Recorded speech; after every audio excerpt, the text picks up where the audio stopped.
Я представлюсь, меня зовут Валерия, я психолог, гештальт-терапевт. Я очень много работаю с людьми, с парами. И то, чем сегодня я поделюсь, это основано на опыте работы с реальными людьми, которые мне в индивидуальных встречах рассказывают, наверное, что-то, что, возможно, никогда никому не рассказывали. Сегодняшняя тема, она входит в цикл тем, который я провожу здесь, в Алола Хаусе. И она посвящена такому вопросу, как и почему мы влюбляемся. И много было комментариев людей, которые мне лично говорят: да я не хочу это знать. Зачем мне это знать, как я влюбляюсь? Это необъяснимо, да? Или были такие комментарии: я боюсь что-то узнать, лучше я ничего не узнаю, пусть вот как есть остается.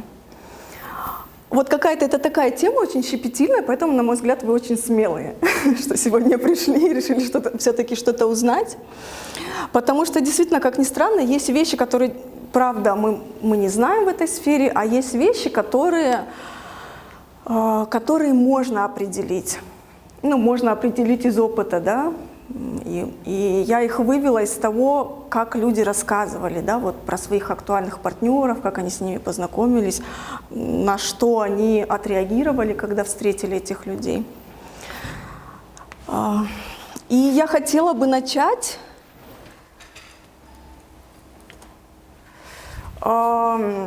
чтобы вы начали вот прям с размышления. Я вам сейчас задам вопрос. И попробуйте почувствовать, что вы чувствуете, когда вот слово «любовь» видите. Попробуйте сейчас быть честными, опять же, вот внутри себя. Какие первые чувства, образы и, может быть, люди, да, приходят вам на ум, когда вот любовь, да, мы говорим. Возьмите так время. Ну, я вам давайте напомню, какие чувства есть. Там радость, страх, не знаю, ужас, может быть. Смятение, восторг, гнев. Попробуйте вот всю гамму чувств, которые приходят вам прямо сейчас, да, внутри, поднимаются. Ненависть, неверие. Вот прямо у меня сейчас что-то вот в груди на боль, похоже, защемило. И вот что-то, да, приятное такое с живота, прям что-то на восторг, горячее, что-то такое. Что может быть вот одновременно несколько ощущений. И это нормально, да, любовь — это что-то такое многомерное, как правило. Кто еще хочет поделиться?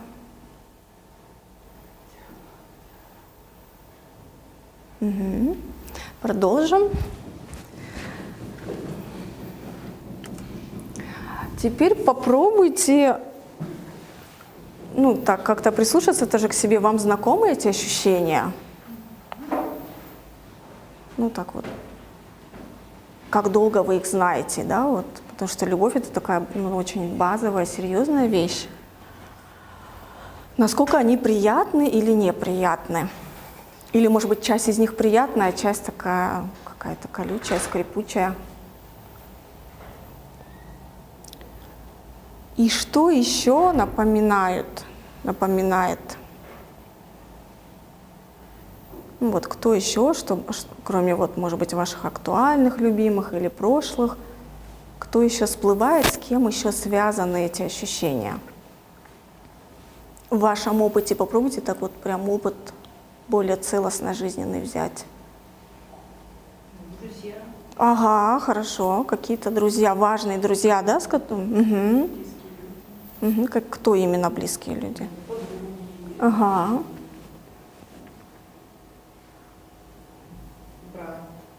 Угу. Да, может быть, это прям конкретные люди. Вот представьте, вот, может быть, это конкретные лица, да? Хорошо. Еще кто хочет поделиться?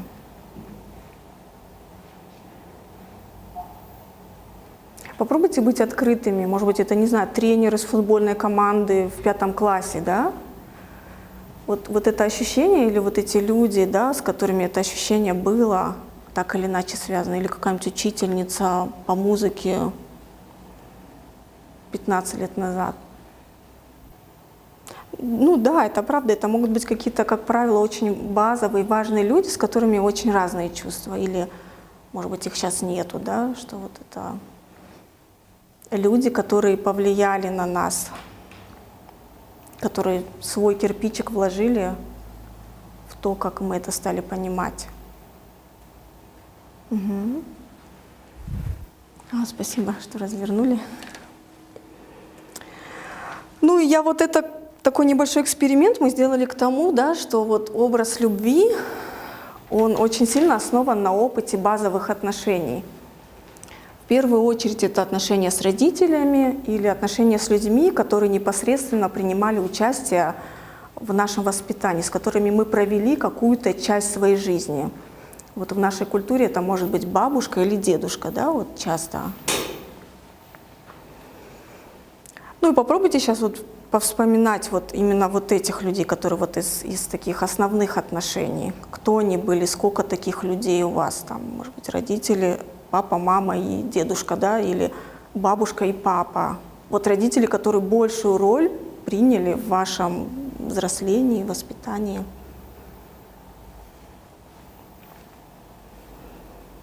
И также этот образ основан на совокупном опыте отношений с другими людьми. То есть в течение жизни мы как бы конструируем внутри себя вот этот опыт, вот эту модель, которая у нас ассоциируется, вот эта любовь. Поэтому вот этот опыт, он очень разный. Модель любви очень разная. Вот она у каждого из вас сейчас может кардинально отличаться.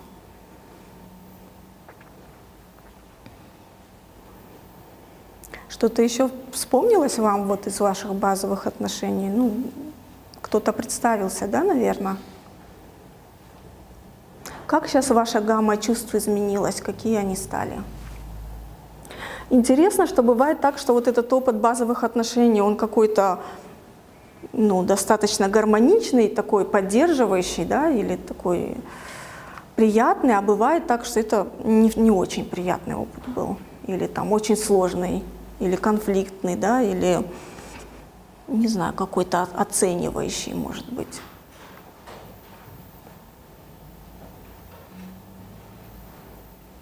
Ну так, попробуйте внутри себя разложить немножко, вот, какой гаммой чувств наполнена ваша модель любви, ваш образ.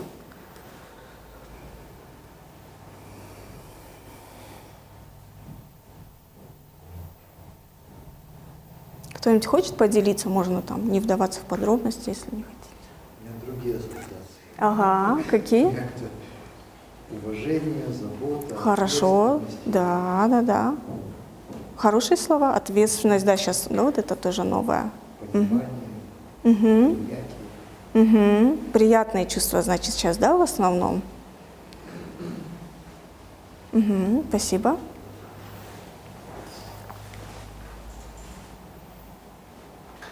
Ну, так, попробуйте сверить, вот там уважение слишком много было или какое оно было на вкус, да? Какое на вкус, на ощущение было ваше вот это взаимодействие.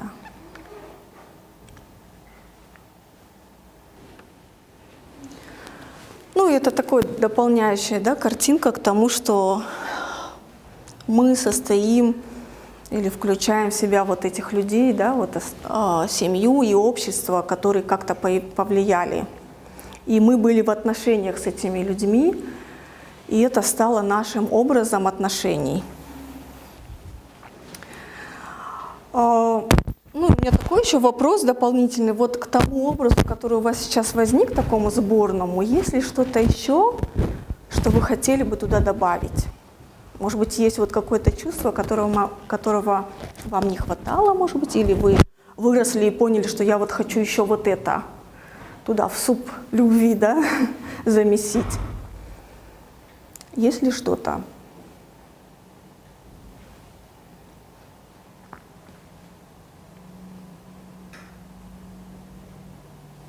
Кто хочет дополнить?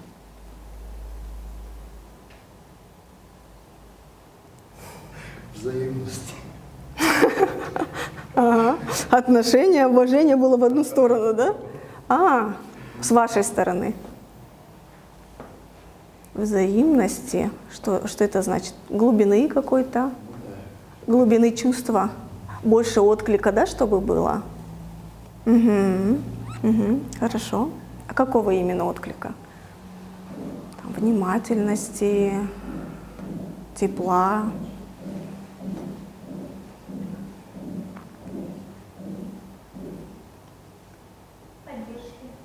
Угу. Поддержки, да? Понимание, Угу. Угу. Хорошо. как бы, чтобы зеркальные были. Чтобы это было сбалансировано, да? Вот вклад и отдача были сбалансированы. Ага, хорошо. Кто еще вот что хотел бы в свое добавить? Ага, хорошее слово. Угу. Ну, правда, это такая очень важная часть отношений, чтобы в них было безопасно. Угу. Кто еще? Может, о яркости. А какая она яркость у вас? Ну, вот вы сказали, добавить вот к тому, что образ любви, Мгм. который идет к нему, и яркости. Повеселиться вместе. Или даже вот когда мысли одинаковые, да? Совпадений каких-то, да, такое вот сходство, единство, да, ощущение единства. Угу. Искренности.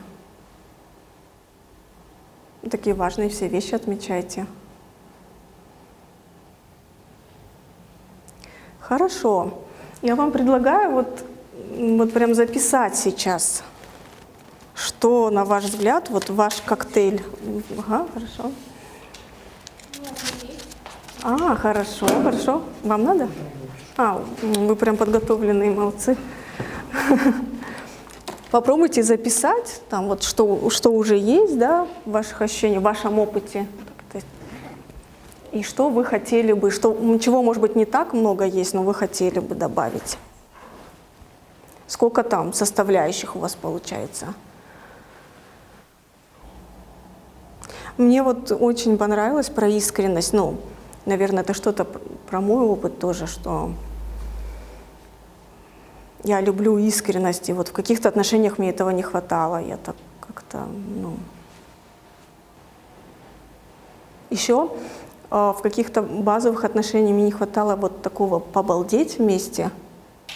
И я вот это сейчас тоже вот то, что я бы добавила, что-то такое веселое, не знаю, что-то совсем вот прям очень веселое, побрызгаться там, такое веселье от души. Нелогичное что-то, не поддающееся законам, а просто то, что удовольствие приносит вместе. И я хотела бы исходя из из этой вводной части, поделиться некоторыми своими наблюдениями, из чего, да, из какого желания и как вообще происходит, как правило, процесс влюбленности, процесс того, что мне понравился этот человек, и вот что-то меня зацепило, да. Очень часто это происходит из жажды. И так как мы сказали уже, да, что это связано с базовыми отношениями, бывает так, что в базовых отношениях было что-то недополучено, и человек из жажды бросается в какие-то любовные отношения и пытается там обрести то, что не было в полной мере в его основных отношениях. Это может быть очень, очень базовые вещи, да, жажда тела, прикосновений, тепла, да, принятия, жажда подтверждения своей важности и права на существование. Я такие очень базовые сейчас вещи, да, говорю, что иногда в некоторых отношениях некоторым людям не хватает от родителей буквально, что ты мне нужен, да, что я рада, что ты здесь. Вот каких-то таких очень основных людей, очень основных вещей, которые тогда человек стремится искать в отношениях. И это может быть основной зацепкой. Какой-то человек передала: блин, ты такой классный, ты вообще я мечтал тебя встретить, и все, и он, ну, и вот это может стать зацепкой того, что если это попадает в мое желание, может стать зацепкой влюбленности. Также частым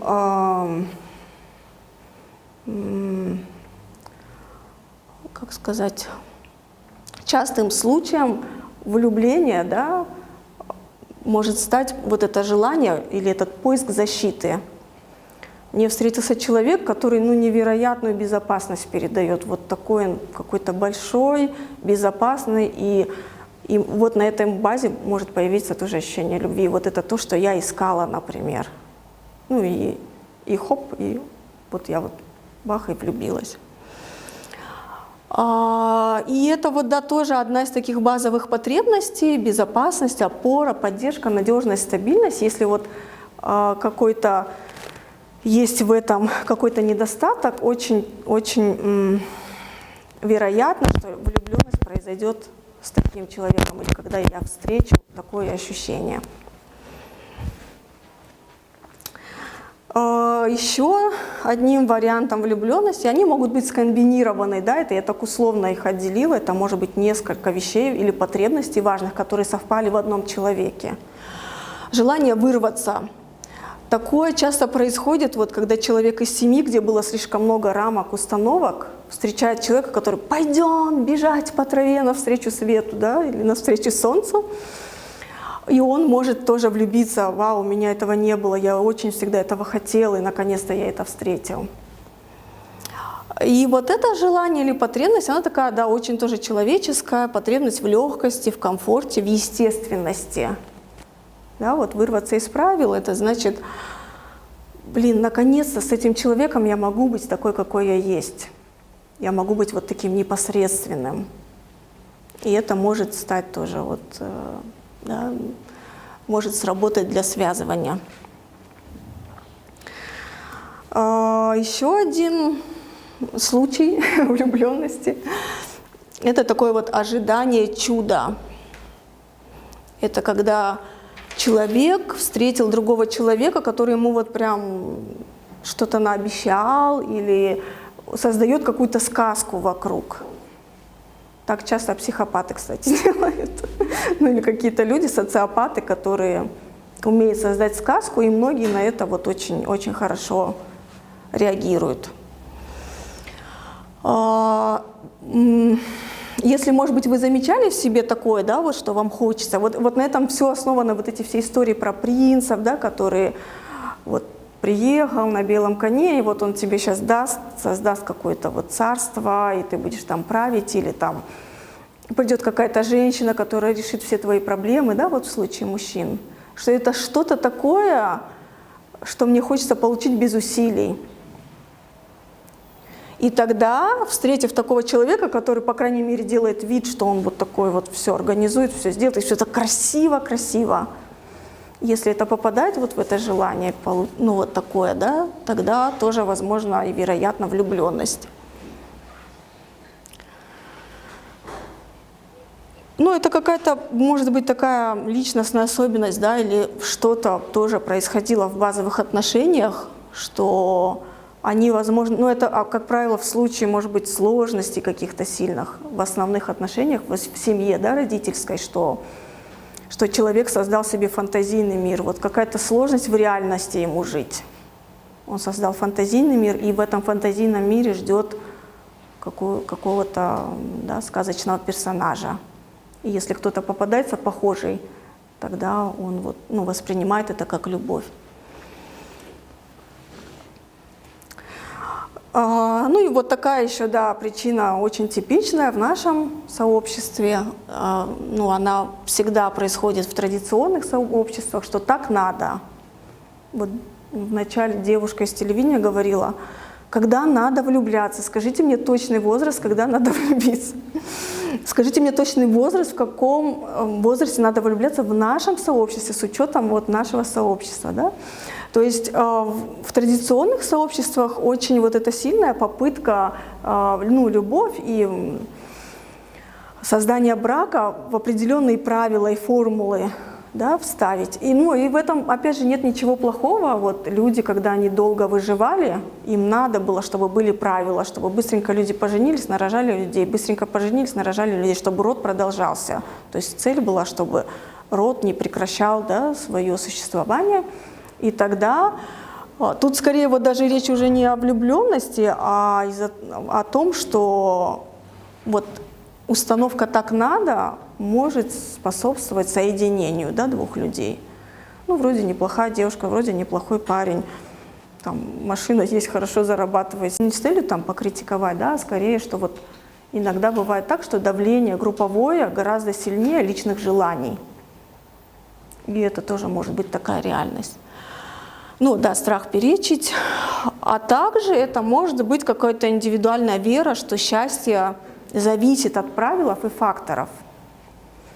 Ну, всегда людям хотелось чем-то управлять. И управлять любовью – это одно из самых больших желаний, да, вот найти идеального человека. И это тоже так по-человечески хотелось, вот, блин, вот если я сейчас выделю критерии, я буду счастлива, да?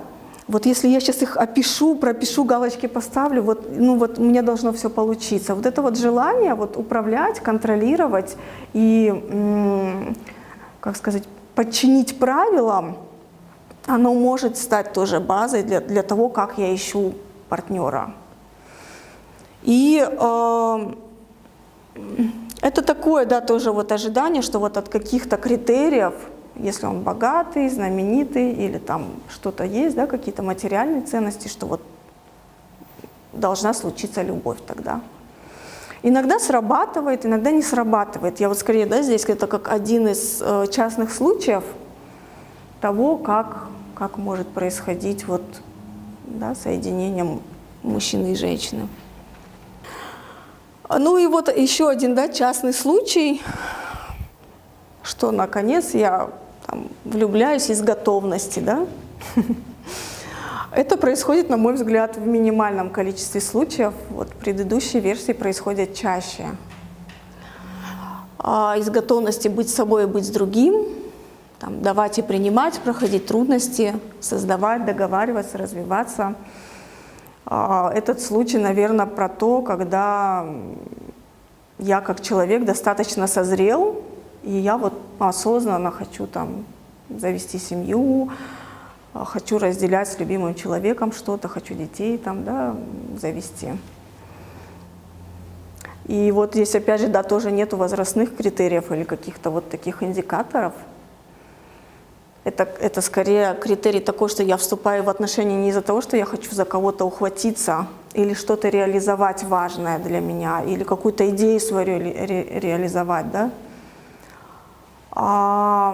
Это такое состояние, когда я открыт, и когда мне интересно, какое-то такое состояние живого интереса к жизни, живого интереса встретить кого-то, там, познать его, исследовать друг друга, исследовать отношения вместе. Это вот основные вещи, да, которые, на мой взгляд, являются вот воротами, да, во влюбленность. Ну, мы вот сейчас вот это, да, исследуем, чтобы каждый из вас немножко больше узнал про себя, да, и про какие-то свои личные критерии, на которые на каждого из вас влияют. Ну, я так вспоминаю, вот свои там первые влюбленности, они были сильно на жажде, например, основаны. Мне хотелось что-то такое вот яркую, глубокую любовь ощутить. Ну, так про себя я что помню, что знаю. Она у меня так менялась вот из каких потребностей. Безопасность тоже, я вот что-то такое вспоминаю, что мне нравились люди, которые это ощущение создают. Безопасности. И как бы обобщая, да, вот это, я хотела такой, наверное, два важных момента отметить, что любовь, вот такие два аспекта основных включает, вот взять, восполнить, там всегда будет что-то, что я хочу взять у этого человека, взять у этих отношений, восполнить. В этом смысле она функциональную, ну, функцию определенную несет любовь. То есть Мы соединяемся с теми людьми в дружеских, партнерских, любовных отношениях, с теми людьми, которые какие-то наши потребности восполняют. Не знаю, потребности в общении, потребности в личностном росте, потребности в безопасности, да, в ощущении тепла, близости. То есть без этого любовь не может быть, без функциональной части. Она не безусловна, да, вот есть такое, что вот безусловно надо любить. Ну, нету, это скорее миф, нету такой безусловной любви. Люди соединяются на том, что они какие-то потребности друг друга реализуют. Ну и в идеале, чем больше потребностей реализуется у меня в отношениях, тем они крепче.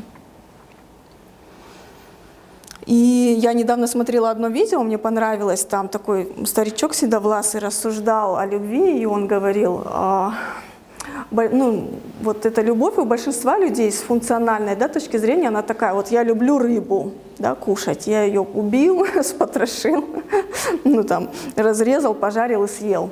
То есть я люблю ее за то, что она восполняет мою потребность в еде. Люблю, да, при этом слово «люблю» используется. В этом смысле в отношениях происходит то же самое. Каждый из нас любит человека за то, что он что-то делает мне, что делает меня счастливым, что мне приятно, что восполняет что-то важное для меня. Вот и вторая часть, без которой тоже не может существовать любовь, и она не может быть длительной. Она связана с тем, что я отдаю и делаю вклад в нее тоже. И это уже не с функциональной частью любви связано, да? То есть если я зашел в отношения и только прошу, требую, беру, потребляю, она рано или поздно закончится. Представьте, никто из нас не хочет все время отдавать, да, кому-то. Первое время может, и что-то, может быть, даже это приятно отдавать, да? Но с какого-то момента, в любом случае, настанет момент, когда, что такое, я для тебя столько всего делаю, а ты что, когда для меня вообще начнешь делать? Или я вот тебе и вот это, и вот это, и вот это делаю, а ты вообще не замечаешь, что мне важно, да? Я вот не чувствую, что ты заинтересован во мне. Ты заинтересован во мне только как в источнике чего-то.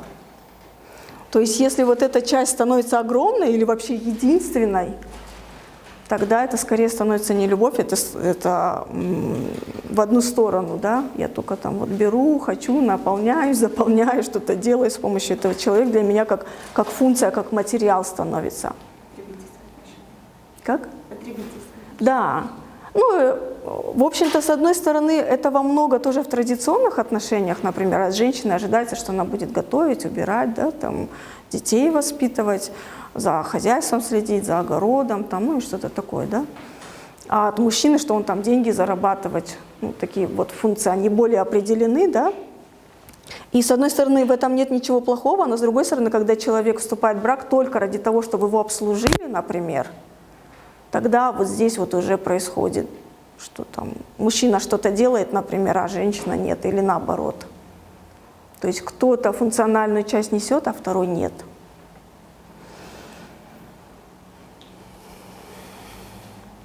И вот здесь вот такой важный момент, тоже попробуйте про себя засечь, вот так сейчас внутри ощутить. В ваших отношениях прямо сейчас, если они есть или если они были, в вашем опыте отношений, какая у вас тенденция? Вот больше вы с этим человеком из-за того, что он вам что-то дает или делает? И насколько вам легко, приятно или неприятно что-то делать взамен? Какой ваш мотив вообще быть в отношениях? Попробуйте вот так себе.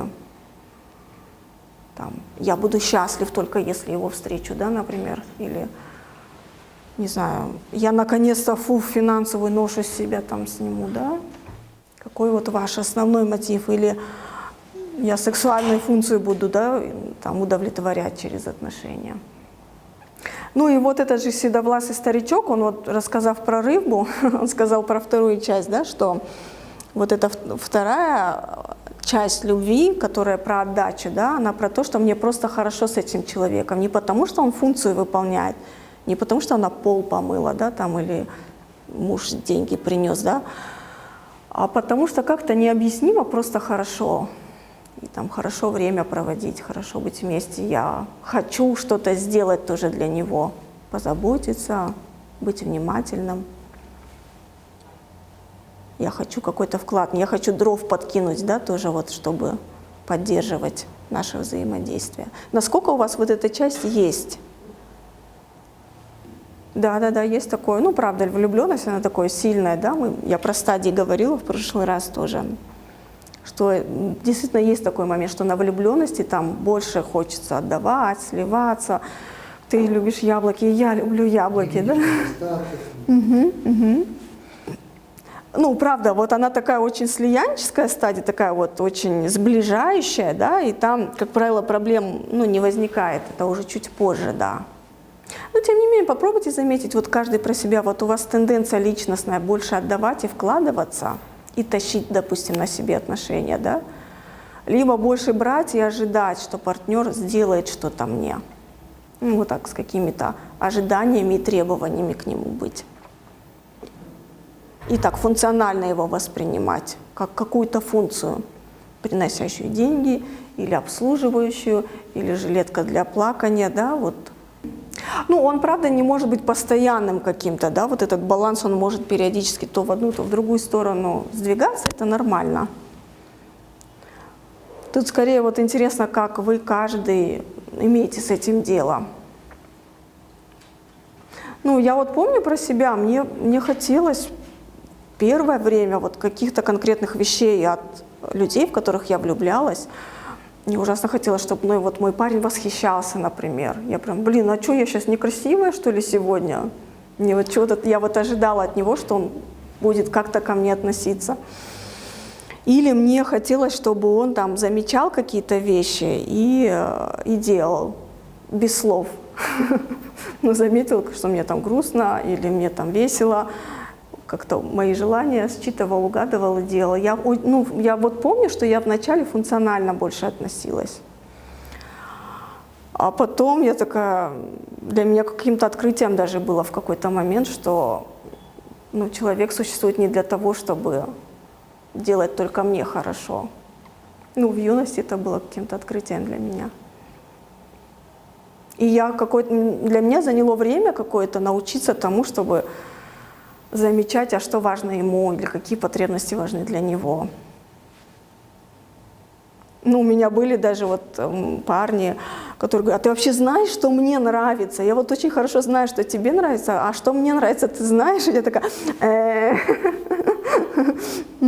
быстро ездить на машине. Ну, вот какие-то вещи я так понимала, что я что-то так не слишком внимательная была, оказывается. Ну и вот этот как раз процесс узнавания, он важный. И в этом важно внимание, да, намеренно уделять внимание, исследовать этого человека, своего партнера, и так замечать, что важно ему или ей, да. Замечать, что это может привнести в отношения. И как мы можем договориться, мы же разные встретились, как мы можем договориться здесь, в этой разности.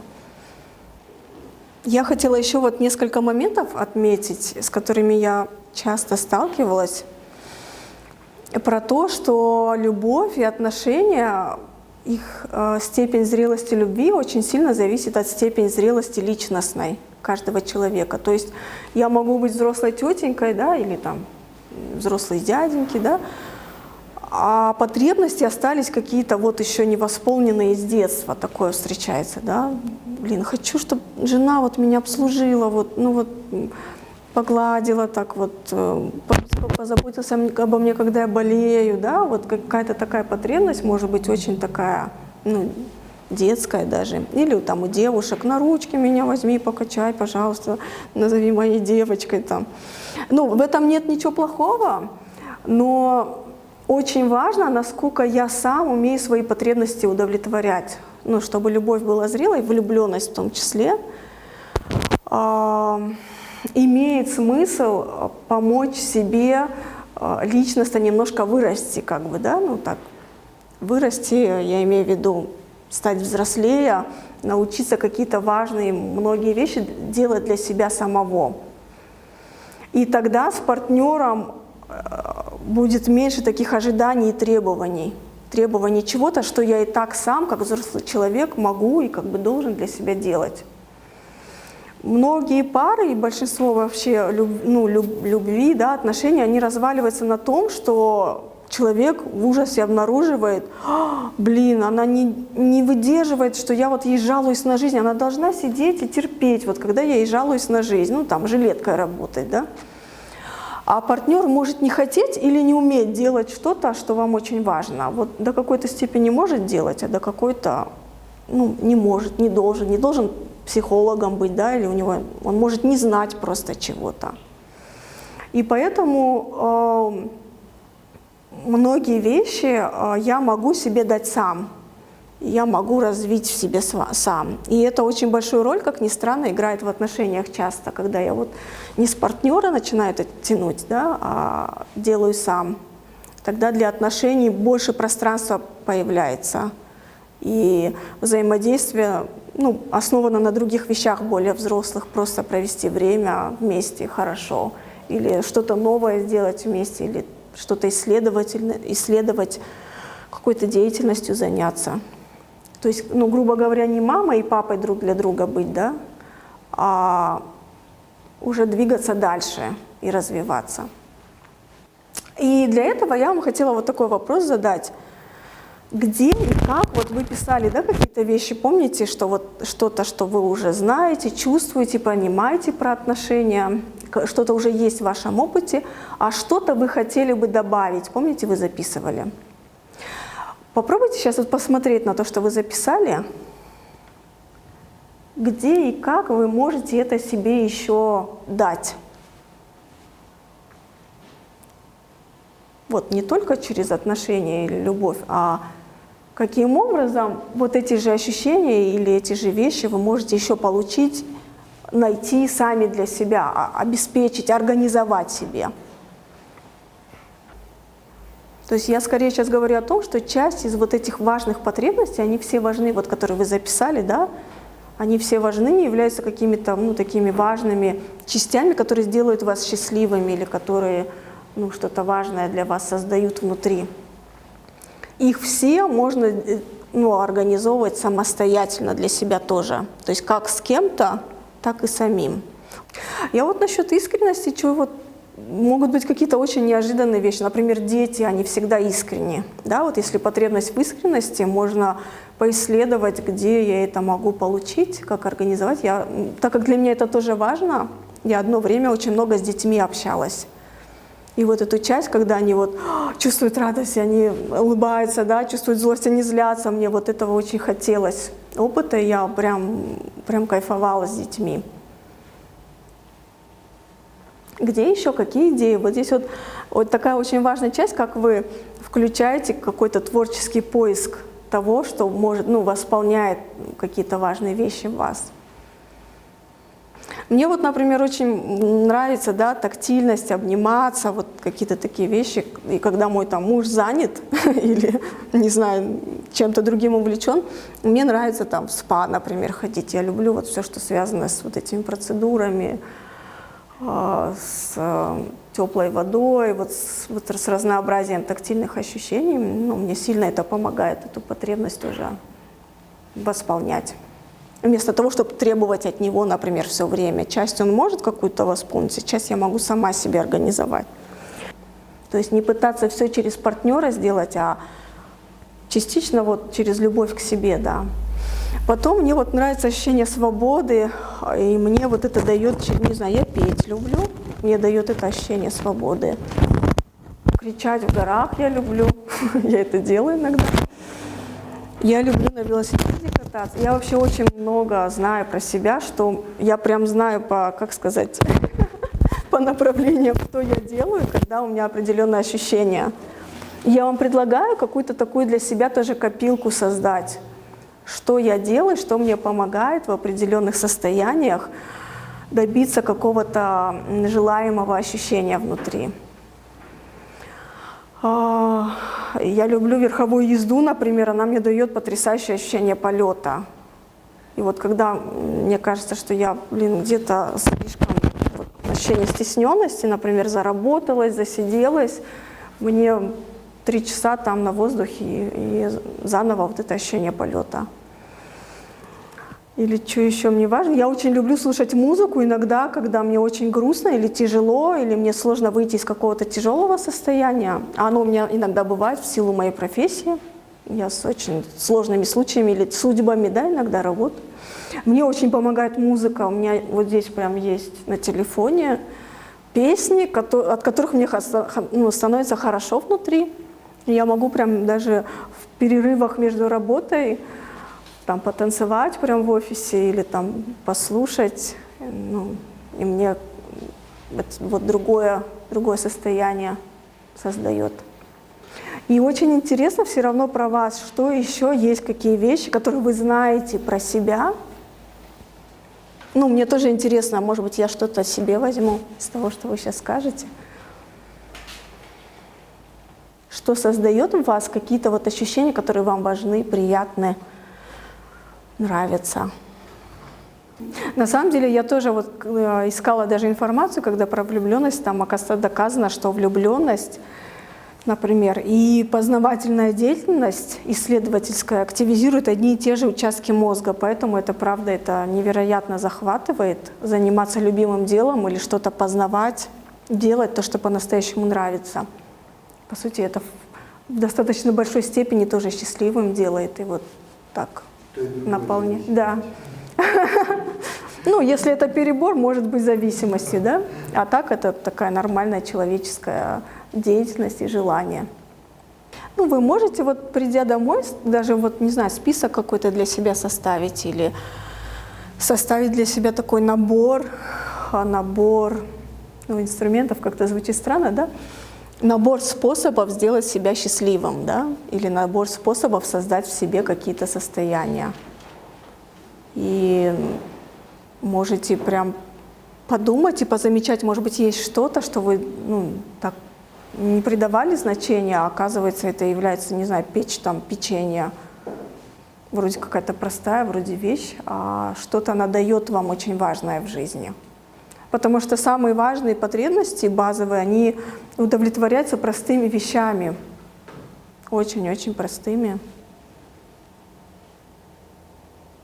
Цветы полить, не знаю. Что-то такое может быть очень неожиданное, простое, что дает вам много на самом деле внутри. И еще есть некоторые вещи, они скорее дополняют, наверное, то, что я сейчас говорила, то, что мы сейчас обсудили, что вот в нас самих очень много ресурса любви. Спасибо, Дима, что вы сказали про это, да, что это все связано с тем, чтобы любить себя. И мы можем давать себе много из того, что ожидаем от других. И в определенной степени это означает взять функцию как заботливого взрослого на себя. Иногда это могут быть даже какие-то такие смешные вещи. Ну, дорогая, ты хорошо поработала, что ты сегодня хочешь сделать? Пойдем, сходим в кафе и скушаем там пирожное, да? Или можно там себе цветы купить.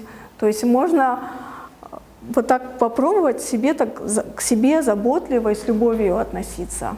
Ну и посмотреть, что из этого будет. Искать и вот расширять, я бы даже предложила, то, что приносит вам такое настоящее чувство удовлетворения, удовольствия или любые другие состояния, которые вам актуальны. Иногда это надо взбодриться, иногда расслабиться, да. То есть, для меня это скорее есть жить, да, жить вот в полной степени. Я на этом так акцентирую внимание, потому что от того, насколько вы знаете про себя, свои способы получить что-то важное, зависит, насколько зрелыми и здоровыми будут ваши отношения. И насколько вы сможете это разделять тоже со своим любимым человеком.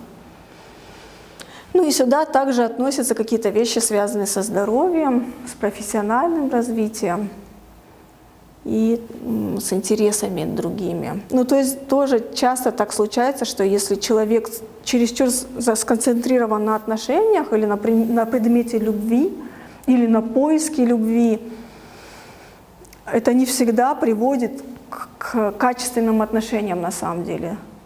То есть скорее, если я достаточно доволен и счастлив уже, у меня больше шансов встретить и полюбить тоже счастливого и довольного человека. И тогда больше шансов, что у нас будут счастливые и удовлетворяющие отношения. Как правило, в жизни нам нужно несколько людей, с которыми есть настоящие отношения. Это могут быть дружеские, родственные, детско-родительские отношения, а могут быть отношения, да, любовные. Иногда они случаются, иногда нет.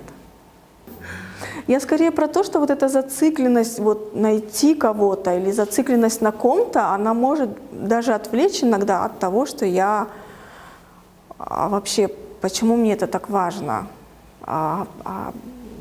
счастлив ли я сейчас. То есть если я несчастлив, будучи один, вряд ли я найду отношения, в которых я буду счастлив. Ну, тут смещенные акценты. Я хочу сместить акцент на то, что если я счастлив, и я вкладываюсь в свое счастье, тогда больше шансов, что у меня будет счастье в отношениях с другими людьми. И какие они будут, вот это очень индивидуально. Тоже было одно большое исследование американское, было доказано, что человек, там были выявлены критерии счастья, да, там степень удовлетворенности, буквально даже физиологические показатели. И они просто пришли к тому, что важны хорошие отношения, наличие каких-то хороших отношений с несколькими людьми, 1, 2, 3, вот так. Не всегда это любовные отношения, иногда это могут быть хорошие дружеские отношения или хорошие отношения профессиональные, что уже вот являлось критерием счастья, долгожительства и так далее. Ну и еще хочется добавить, что вообще построить отношения — это не для слабонервных, как говорит один мой тренер. То есть это не построить хорошие, да, отношения, построить отношения, где оба достаточно счастливы. Вот тоже нету такого, что вот постоянное, перманентное счастье 24 часа в сутки, это никогда не будет. Это скорее относится вот к тому критерию, ожиданию чуда, да, которое нереально. Построить достаточно хорошие отношения — это значит, как сказать, развиться в этой сфере достаточно, вот как новую профессию освоить практически.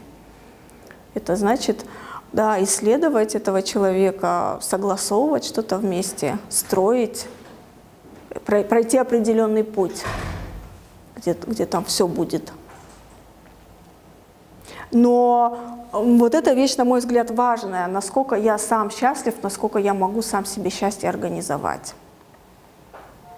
А до тех пор, пока люди друг у друга требуют счастья для себя, там это может, не знаю, быть отношения, состоящие из постоянных выяснений, споров, требований друг к другу. А чем больше я счастлив, тем больше мне есть что отдать, чем поделиться, ну и разделить счастье, да, там, порадоваться вместе.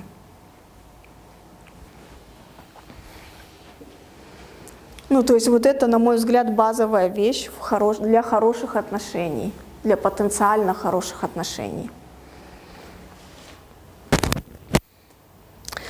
Ну, есть еще один важный, на мой взгляд, аспект. Это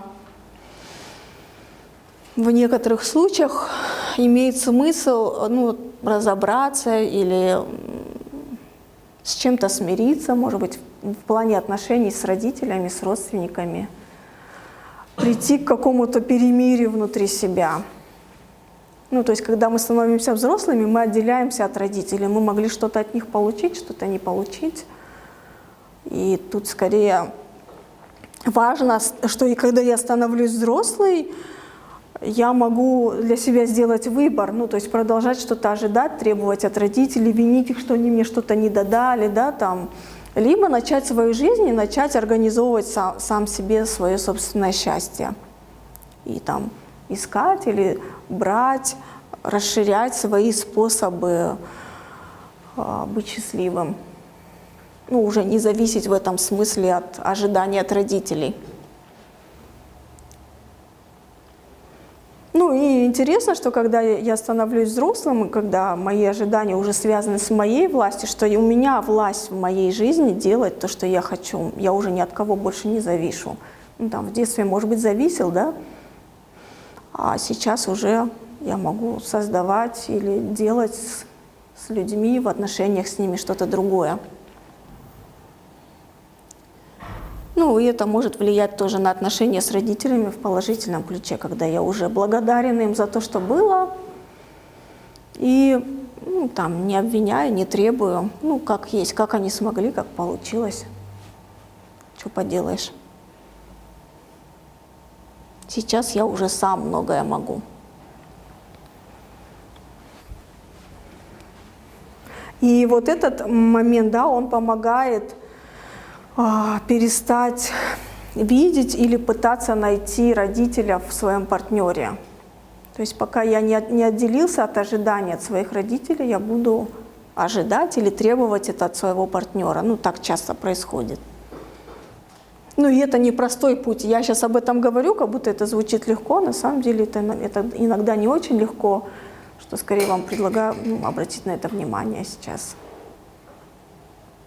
Что многие пары соединяются на том, что я что-то не взял от родителей, и наконец-то в муже или в жене я это обрету. Но это такой не работающий путь на самом деле. Ну, и это тоже связано, что помогает себе получить новый опыт, кроме того опыта, который есть, это просто расширять свой круг общения, расширять, пробовать общаться с людьми,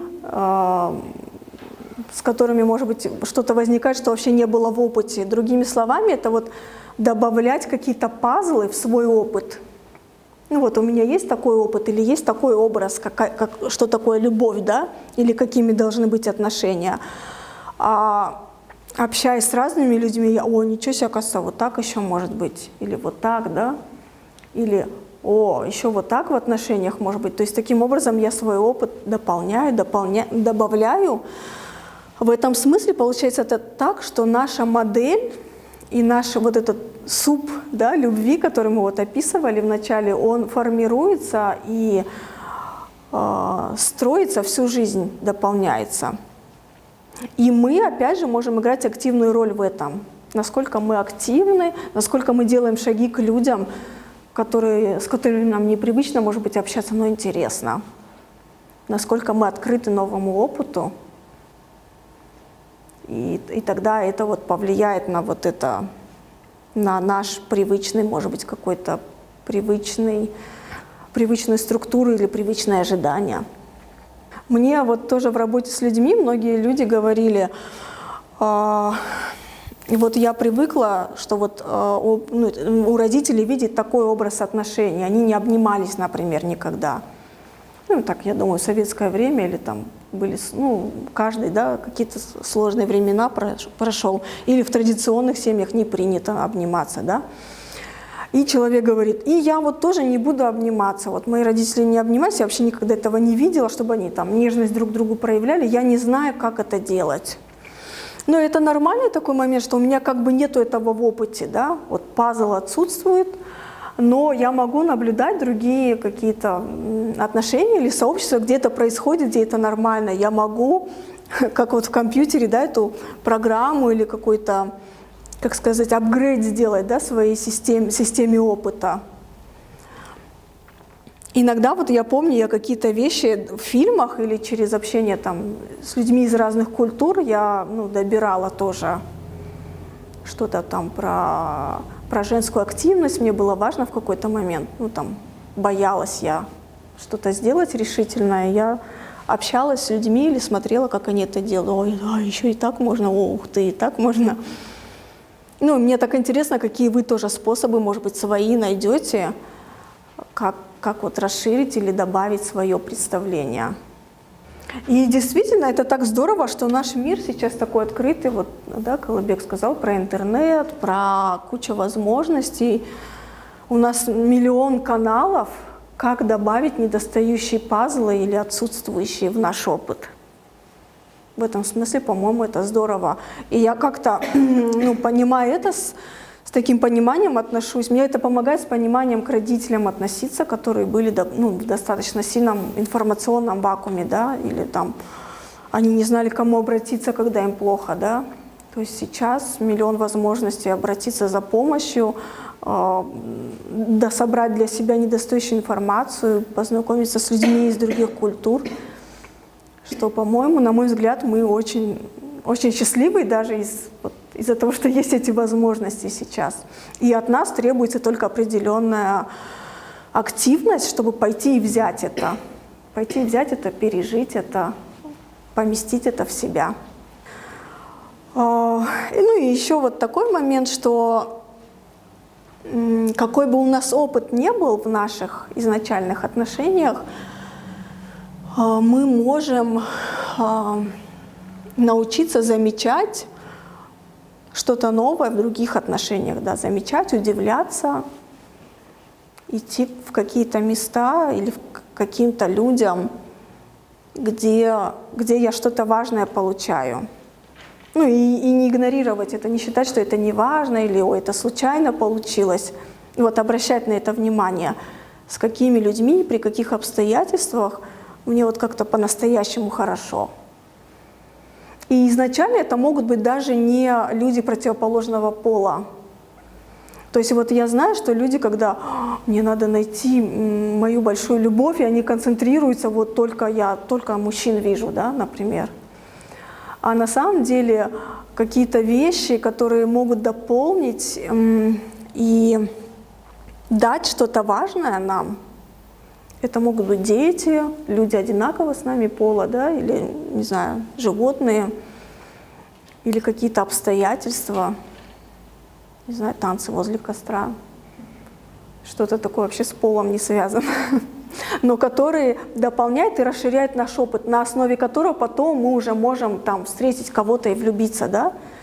То есть мое скорее вот такое наблюдение, что не стоит ограничиваться, что я должна только с мужчинами это переживать, да, там.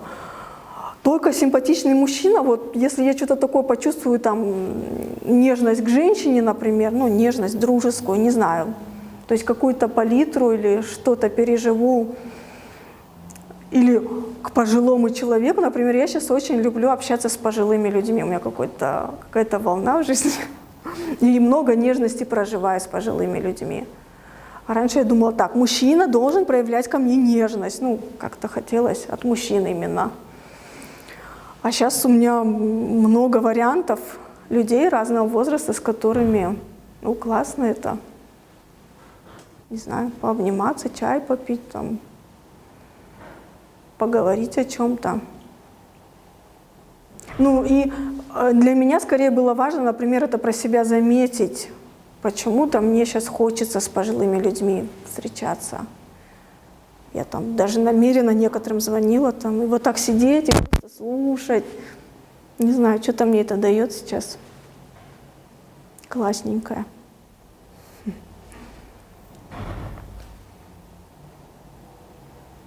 Вот, ну вот такое предложение, не ограничиваться.